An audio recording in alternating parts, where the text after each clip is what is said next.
My father passed away 13 years ago. He was a big, strong man, a little gruff of voice, imposing of form, but kind and gentle beyond words. And speaking of words, he was a man of very few. I always knew he loved me, but he never really said the words. It took grandchildren to get him to say that. And once he did, he said at the end of every phone call and every visit. And that was a wonderful connection. I don't have a letter from my dad to me, but this is what I imagined that he would have written to me. I'm guessing he would have done it on the occasion of my graduating from college. That was a big day for him. Son, I don't write a lot of letters, so I may not do a good job. But now that you've graduated college and are ready to set off on your life journey, I wanted to give you some advice to keep with you.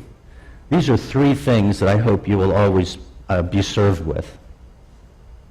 You never knew my dad, your grandpa, and maybe I should have told you more stories about him. That's my first piece of advice. Don't forget from where you came. The apple doesn't fall very far from the tree, and that's a good thing. You'll always have your family around you, behind you, and we'll be here to encourage and support you. If you meet a young lady and you don't like her kin, or if they don't like yours, you have to think twice about the journey you're about to set off on. That's my only advice on love. My second piece of advice is this. You're only as good as your word and your handshake. I inherited this from my dad, and I give it to you. You'll encounter many people in life who do not live by this simple creed. Avoid them, or at least don't do business with them. Lastly, work hard and love what you do.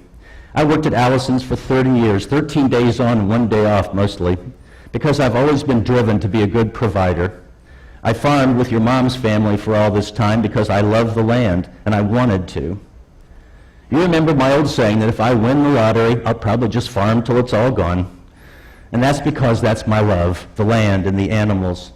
We've always had a horse and hogs and scatterings of animals adopted and found because having them teaches us to be better people, caring for creatures that work with us to complete our lives.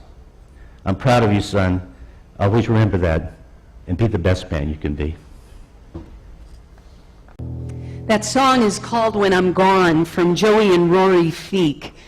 It's part of the loving legacy that Joey Feek has left behind after her death from cancer in 2016. She loved music and saw that as a way of leaving her loving legacy. So upon her diagnosis for terminal cancer, the family, Rory and Joey, went into the studio and they recorded an album of hymns. This legacy of love not only touched the family, but the album would go on to win a Grammy after her death. She said to her husband upon recording that she wanted him to promise that he would go to that award ceremony no matter what. And while he sat there waiting to see if they had actually won, be mindful that she would already know that she was that she would already know who won that, because she would be part of the great cloud of witnesses that Paul tells us about in Hebrews. You remember that verse. It goes like this: "Therefore, since we are surrounded by so great a cloud of witnesses, let us lay aside every weight and the sin that clings so closely, and let us run with perseverance the race that is set before us." Today is a day where we're particularly reminded of the great cloud of witnesses on this All Saints' Day. Those loved ones who are no longer physically present with us. Those who live in life eternal, in that house of many rooms that Jesus talks about in John. Those who shared love with us, a love that is without end. Those who know the fullness of love and live in life eternal. Today, Joey Feek and others remind me that I too have a legacy of love to leave behind. A legacy like that of Lauren Grancolis. Lauren Grancolis was born in Bloomington, Indiana in 1963. She was a determined young woman. She worked at a law firm, but always wanted to create a resource for women to achieve their dreams. She shared this story of her dream with her sisters. It was a dream that would only be realized after her death and through the love of her sisters. See, Lauren was returning to her home in San Francisco after her grandmother's funeral on September 11th, 2001. She was on flight number 93.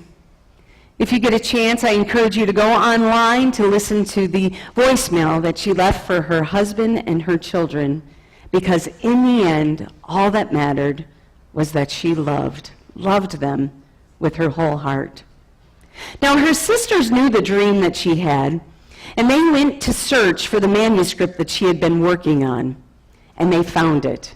And that dream became complete through the sisters, who went ahead and published the You Can Do It, the Merit Badge Handbook for Grown-Up Girls.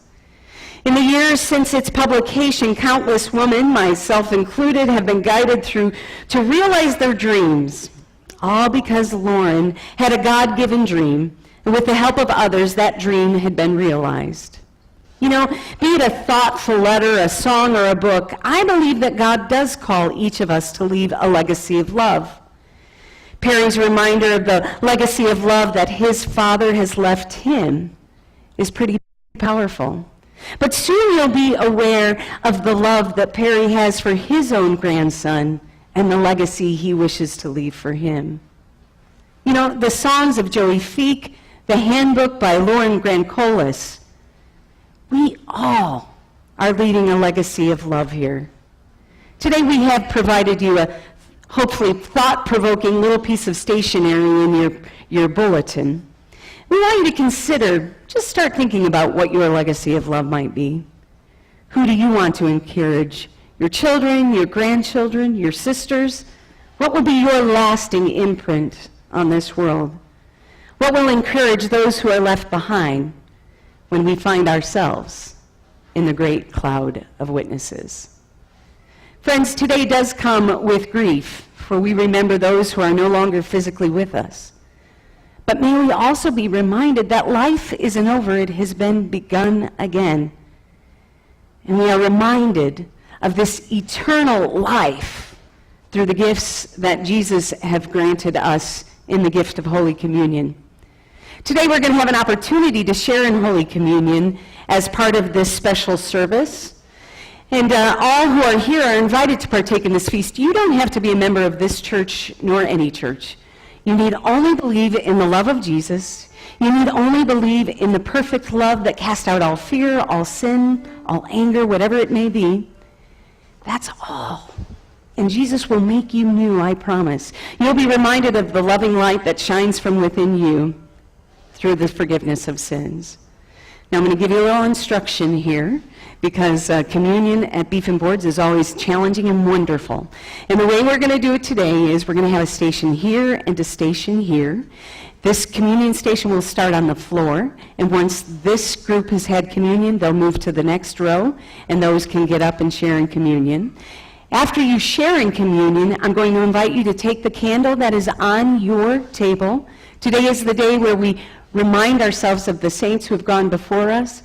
And when you, I want you to consider bringing that candle down with you and thanking God for 1, 2, 8, I don't care how many people, and name that saint in your head, in your heart. You can even name them to me, as I'll be here to listen, and put them on our big heart, a reminder of the love that is without end.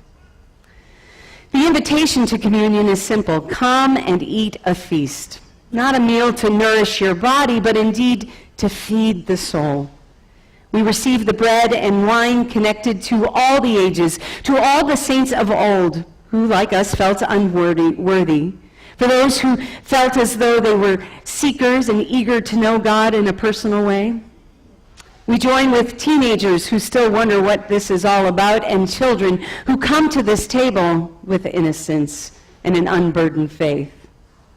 Woven into this time are the hopes and the tears of all generations. There is great joy here, and no one is turned away when God is the host. Will you pray with me? God, you are in this place, in our hearts, and you are as real as the air we breathe. We open ourselves to you now, God, and to the power of your loving and giving Spirit. We give you thanks today that you have invited us to this table to share in this feast, not for the body, but indeed food for the soul, a feast shared by generations before and all those who will come behind. Time and time again, God, you offer your grace, Even as we step away, you continue to love us as a parent loves their children. We give you thanks that you never leave us to face our trials alone, for you are a God of second, third, and endless chances, and you never walk away, never. You are forever patient and always faithful. So we give you thanks for this time of celebration, for the one this meal remembers, for the life, mystery, ministry, death, and resurrection of Jesus Christ, with whom you have given us him, and he has gone before us. We are mindful today of all those whose hands have touched the bread and have shared in the cup. Together we worship and praise you. Be with us all as we share in this feast, reminding us of the power of forgiveness and the new beginning in this life and in the life to come. Amen. A letter to Owen Hammock Mosby on the occasion of his birth, August 18th, 2017. My dearest Owen, welcome to the world. I've been anxiously awaiting your arrival. Your parents have prepared a wonderful home for you, a place that is safe and comforting, a place to live, but also in which to grow and learn and laugh and sing and run and be a pirate. You're one lucky boy, surrounded and snuggled by love and care, supported, encouraged, and nurtured by your parents, and you'll be spoiled. Our job. You're in an environment that will provide all the tools to enable you to learn, to love, to question and solve, a place in which you will thrive, build memories, write the first chapter in the story of your life. You're born in a beautiful place that will help you appreciate nature and the natural world, but watch out for vinegaroons. It's a magical and wonderful world you're inheriting. There's some crazy stuff going on right now, guided by sad individuals who I imagine didn't grow up in such a wonderful household and left with only a lust for power and a will for dominance. But we'll do all we can to ameliorate the problems our generation has inherited and those that we've created. I fear we may leave a few for you, though, to wrestle with. Don't worry, though. You'll be ready when your time comes to change the world. Learn well, little Owen. You have the best parents in the whole wide world. They're hardworking, dedicated, smart, caring people who build deep friendships and strong relationships. They represent the best traits of the gene pools from which they came. In turn, you have inherited their best traits. You will learn at their sides about right and wrong, good and not so good, caring and careless, progress and regress. Our job as grandparents is to demonstrate and amplify the teachings of your parents. That'll be a pretty cool job, I think. As your grandfather, I hope to teach you lessons I learned from my dad, Gordon, my mom, Glenda, and her family, my sister Jane, scores of friends and colleagues encountered over a lifetime.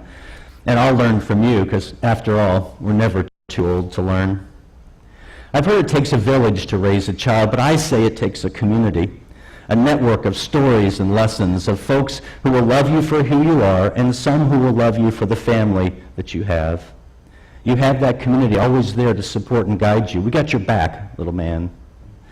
I promise to spend lots of time with you. We'll hike and fish and ride bikes, bang drums, read books, look at cloud animals by day and constellations by night. We'll laugh out loud like we've been tickled by 1,000 feathers, work puzzles and ruminate on puzzling issues, take things apart just to learn how they work, and make projects useful and fanciful.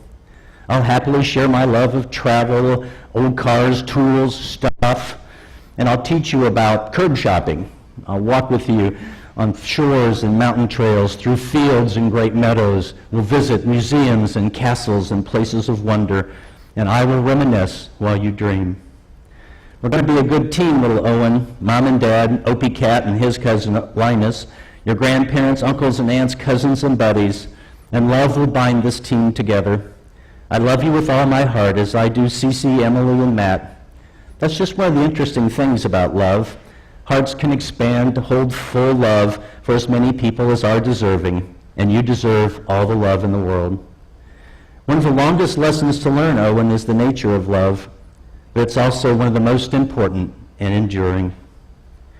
You'll soon notice that we don't live around you, not close, not next door, But always remember you're in our thoughts at all times. I smile when I think of you, so I smile more than anyone has a right to. Even if there's physical distance between us, I will always be as close as a photo, a message, a phone call, a video, and a plane ride. I'll always be there when you need me, almost always there when you want me to be, and sometimes around to give advice and comfort when you may not even know why I'm there. That's how it works with grandparents. We're interesting creatures. Welcome to your life, Owen. Let's live and learn and grow together. I love you always and forever. Tep.